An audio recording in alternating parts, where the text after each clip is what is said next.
ಇಡೀ ದೇಶದ ರಾಜಕಾರಣದಲ್ಲಿ ಕೇಂದ್ರ ಸರ್ಕಾರದ ಸಂಸದೀಯ ಕ್ಷೇತ್ರಗಳ ಮರು ವಿಂಗಡಣೆ ಪ್ರಸ್ತಾವನೆಯ ಬಗ್ಗೆ ಸಾಕಷ್ಟು ಚರ್ಚೆ ಆಗ್ತಾ ಇದೆ. ಕಾರಣ ಏನಂತಂದು ಹೇಳಿದ್ರೆ, ಲೋಕಸಭಾ ಕ್ಷೇತ್ರಗಳ ಮರು ವಿಂಗಡಣೆಗೆ ಕೇಂದ್ರ ಸರ್ಕಾರ ಈಗಾಗಲೇ ತಯಾರಿಯನ್ನ ಶುರು ಮಾಡಿದೆ.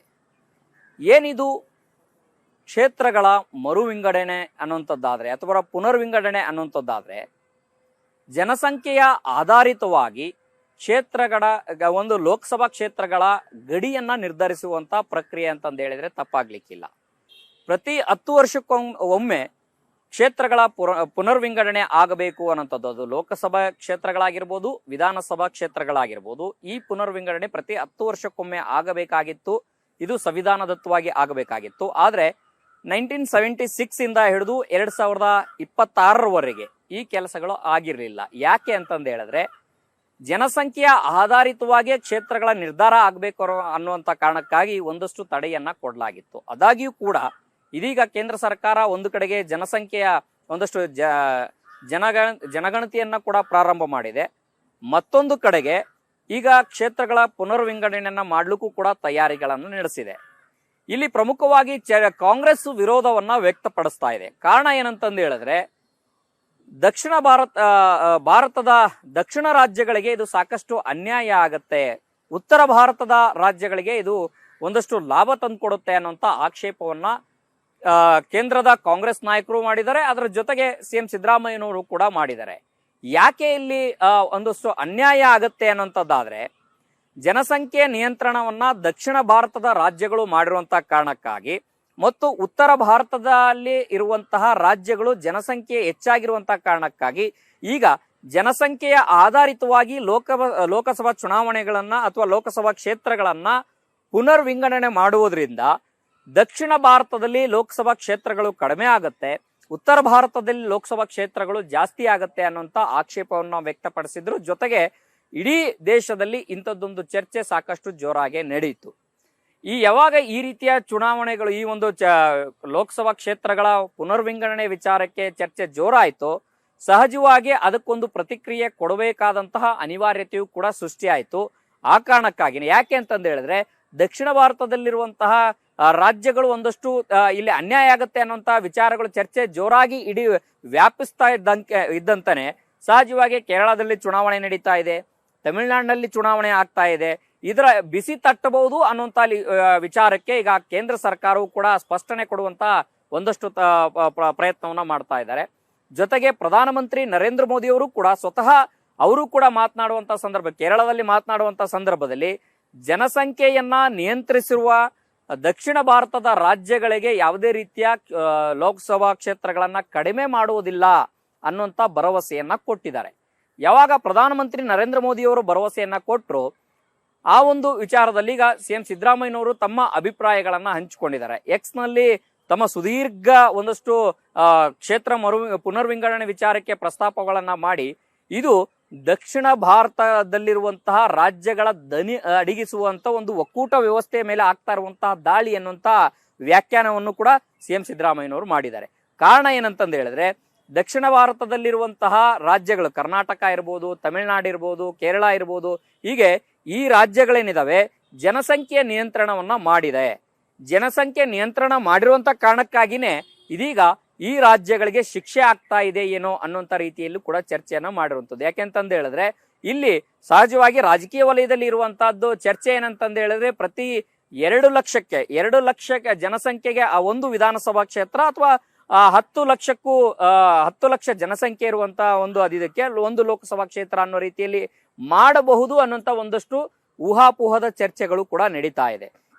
ಆದ್ರೆ ಇದಕ್ಕೆ ಯಾವಾಗ ಸ್ಪಷ್ಟತೆ ಸಿಗುತ್ತೆ ಅನ್ನುವಂಥದ್ದಾದ್ರೆ, ಒಂದು ಇಡೀ ಜನಸಂಖ್ಯೆಯ ಜನಗಣತಿಯ ಜನಗಣತೆಯಾಗಿ ಆ ಒಟ್ಟಾರೆ ಜನಗಣತಿಯಲ್ಲಿ ಬಂದಂತ ದತ್ತಾಂಶಗಳೇನಿದಾವೆ, ಆ ದತ್ತಾಂಶಗಳ ಆಧಾರಿತವಾಗಿ ಕ್ಷೇತ್ರಗಳ ಪುನರ್ ವಿಂಗಡಣೆ ಮರು ವಿಂಗಡಣೆ ಆಗಬಹುದು ಅನ್ನುವಂಥದ್ದು ಇರುವಂಥದ್ದು. ಆದ್ರೆ ಇಲ್ಲಿ ಆತಂಕ ಏನಂತಂದು ಹೇಳಿದ್ರೆ, ಈಗಾಗ್ಲೇನೆ ಜನಸಂಖ್ಯೆ ಹೆಚ್ಚಾಗ್ತಾ ಇರುವಂತ ಉತ್ತರ ಭಾರತ ರಾಜ್ಯಗಳಲ್ಲಿ ಸೀಟ್ಗಳು ಜಾಸ್ತಿ ಆಗತ್ತೆ, ದಕ್ಷಿಣ ಭಾರತದಲ್ಲಿರುವಂತಹ ಕ್ಷೇತ್ರಗಳಿಗೆ ಕಡಿಮೆ ಆಗುತ್ತೆ ಅನ್ನೋಂಥದ್ದು. ಉದಾಹರಣೆಗೆ ಕರ್ನಾಟಕದಲ್ಲಿರುವಂತಹ 28 ಲೋಕಸಭಾ ಕ್ಷೇತ್ರಗಳು ಪುನರ್ ವಿಂಗಡಣೆ ಆದ್ರೆ 40ರಿಂದ 42 ಆಗಬಹುದು. ಅದೇ ರೀತಿಯಾಗಿ ಬೇರೆ ಬೇರೆ ಉತ್ತರ ಪ್ರದೇಶದಲ್ಲಿ 80 ಇದ್ದಿದ್ದು 120 ಕ್ಷೇತ್ರಗಳು ಹೆಚ್ಚಾಗಬಹುದು, ಅಂದ್ರೆ 40 ಕ್ಷೇತ್ರಗಳು ಹೆಚ್ಚಾಗಬಹುದು ಅನ್ನೋಂತ ಆತಂಕನೂ ಕೂಡ ಇದೆ.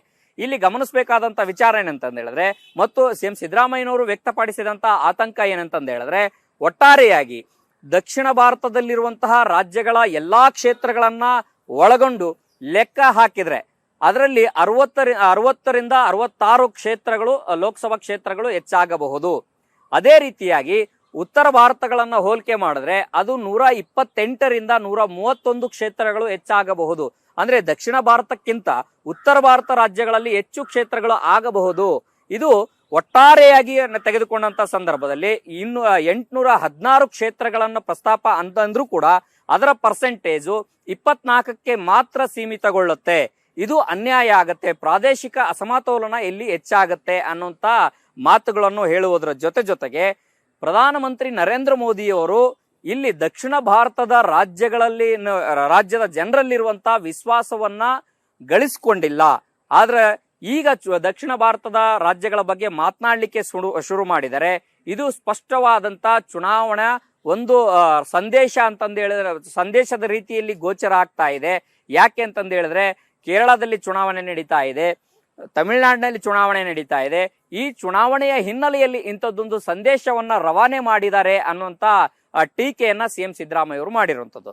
ಆದ್ರೆ ಈ ಒಂದಂತೂ ಸತ್ಯ, ರಾಜ್ಯದಲ್ಲಿರುವಂತಹ ಮತ್ತು ದೇಶದಲ್ಲಿರುವಂತಹ ಸಂಸದರಾಗಿರ್ಬೋದು, ವಿಧಾನಸಭಾ ಕ್ಷೇತ್ರದ ಶಾಸಕರಾಗಿರ್ಬೋದು, ಅವರವರ ಕ್ಷೇತ್ರಗಳು ಉಳಿತಾವೋ ಇಲ್ಲವೋ, ಬೇರೆ ಕ್ಷೇತ್ರಗಳನ್ನ ಬದಲಾವಣೆ ಮಾಡ್ಕೊಳ್ಬೇಕಾ, ಎಷ್ಟು ಜನಸಂಖ್ಯೆಯ ಆಧಾರಿತವಾಗಿ ಒಂದು ಕ್ಷೇತ್ರವನ್ನ ವಿಧಾನಸಭೆ ಕ್ಷೇತ್ರ ಆಗಿರ್ಬೋದು, ಲೋಕಸಭಾ ಕ್ಷೇತ್ರ ಆಗಿರ್ಬೋದು, ಅದನ್ನ ಯಾವ ರೀತಿ ಪರಿಗಣಿಸ್ತಾರೆ ಅನ್ನುವಂತ ಸಹಜವಾದಂತ ತಲೆನೋವು ಇದೆ. ಈ ಒಂದು ಹಿನ್ನೆಲೆಯಲ್ಲಿ ಕೇಂದ್ರ ಸರ್ಕಾರದ ಈ ಒಂದು ಪ್ರಸ್ತಾವನೆಯನ್ನ ರಾಜ್ಯ ಕಾಂಗ್ರೆಸ್ನ ನಾಯಕರು ಕೂಡ ವಿರೋಧವನ್ನ ಮಾಡ್ತಾ ಇದ್ದಾರೆ. ಸೇಮ್ ಟೈಮ್ ಕಾಂಗ್ರೆಸ್ ಹೈಕಮಾಂಡ್ ನಾಯಕರು ಕೂಡ ಸಾಕಷ್ಟು ವಿರೋಧವನ್ನ ವ್ಯಕ್ತಪಡಿಸ್ತಾ ಇರುವಂತದ್ದು. ಆದ್ರೆ ಇದಕ್ಕೆ ಎಲ್ಲವೂ ಕೂಡ ಸ್ಪಷ್ಟತೆ ಸಿಗಬೇಕು ಅಂತಂದು ಹೇಳಿದ್ರೆ, ಒಂದು ಜನಗಣತಿ ಆಗಬೇಕು. ಜನಗಣತಿ ಆದ ನಂತರದಲ್ಲಿ ಒಟ್ಟಾರೆಯಾಗಿ ಎಷ್ಟು ಜನಸಂಖ್ಯೆ, ಇಡೀ ದೇಶದಲ್ಲಿ ಎಷ್ಟು ಜನಸಂಖ್ಯೆ ಇದೆ, ಆ ಎಷ್ಟು ಜನಸಂಖ್ಯೆಗೆ ಆ ಒಂದು ವಿಧಾನಸಭೆ ಕ್ಷೇತ್ರ, ಎಷ್ಟು ಜನಸಂಖ್ಯೆಗೆ ಒಂದು ಲೋಕಸಭಾ ಕ್ಷೇತ್ರ ಅನ್ನುವಂತಹ ತೀರ್ಮಾನವನ್ನ ಮಾಡ್ತಾರೋ ಅಂತಹ ಆ ತೀರ್ಮಾನದ ಆಧಾರಿತವಾಗಿ ಒಟ್ಟು ಸೀಟುಗಳು ಲೋಕಸಭೆಯಲ್ಲಿ ಎಷ್ಟು ಸೀಟುಗಳು ಹೆಚ್ಚಾಗಬಹುದು ಅನ್ನುವಂತ ಒಂದು ಸ್ಪಷ್ಟತೆ ಸಿಗುತ್ತೆ. ಈಗಿರುವಂತಹ ಹೊಸ ಸಂಸತ್ ಭವನ ಉದ್ಘಾಟನೆ ಏನಾಗಿದೆ, ಆ ಒಂದು ಅದರ ಒಂದು ಸಂಸತ್ ಭವನದಲ್ಲೂ ಕೂಡ 888 ಸ್ಥಾನಗಳನ್ನ ಈಗಾಗಲೇ ಅಳವಡಿಕೆ ಮಾಡಿಕೊಳ್ಳಲಾಗಿದೆ ಅನ್ನುವಂತ ಒಂದಷ್ಟು ಚರ್ಚೆಗಳು ಇರುವಂತ ಹಿನ್ನೆಲೆಯಲ್ಲಿ ಸಹಜವಾಗಿ ಎಷ್ಟು ಸ್ಥಾನಗಳು ಜಾಸ್ತಿ ಆಗತ್ತೆ, ಅದರಲ್ಲಿ ದಕ್ಷಿಣ ಭಾರತದಲ್ಲಿ ಎಷ್ಟಾಗತ್ತೆ, ಉತ್ತರ ಭಾರತದಲ್ಲಿ ಎಷ್ಟಾಗತ್ತೆ, ಕರ್ನಾಟಕದಲ್ಲಿ ಇರುವಂತಹ ಪ್ರಕಾರ 28 ಲೋಕಸಭಾ ಕ್ಷೇತ್ರಗಳೇನಿದಾವೆ ಅದು 40 ಅಥವಾ 42ಕ್ಕೆ ಏರಿಕೆ ಆಗಬಹುದು ಅನ್ನೋಂತ ಅಭಿಪ್ರಾಯಗಳು ಕೂಡ ವ್ಯಕ್ತ ಆಗ್ತಾ ಇರುವಂತದ್ದು. ಅದೇ ಇದೆಲ್ಲಕ್ಕೂ ಸ್ಪಷ್ಟತೆ ಸಿಗಬೇಕು ಅಂತಂದು ಹೇಳಿದ್ರೆ ಜನಗಣತಿ ಆಗಬೇಕು. ಅದಾದ ನಂತರದಲ್ಲಿ ಆ ಪ್ರಕ್ರಿಯೆಗಳು ಮುಗಿಬೇಕು. ಪ್ರಕ್ರಿಯೆಗಳು ಮುಗಿದ ಮೇಲೆ ಇದೆಲ್ಲವೂ ಕೂಡ ಒಂದು ಸ್ಪಷ್ಟತೆ ಸಿಗುವಂತ ಸಾಧ್ಯತೆ ಇದೆ. ಕ್ಯಾಮ್ರಾ ಪರ್ಸನ್ ಸದಾನಂದ್ ಜೊತೆ ಹನುಮಂತ ದುರ್ಗದ್, ಆರ್ ಕನ್ನಡ, ಬೆಂಗಳೂರು.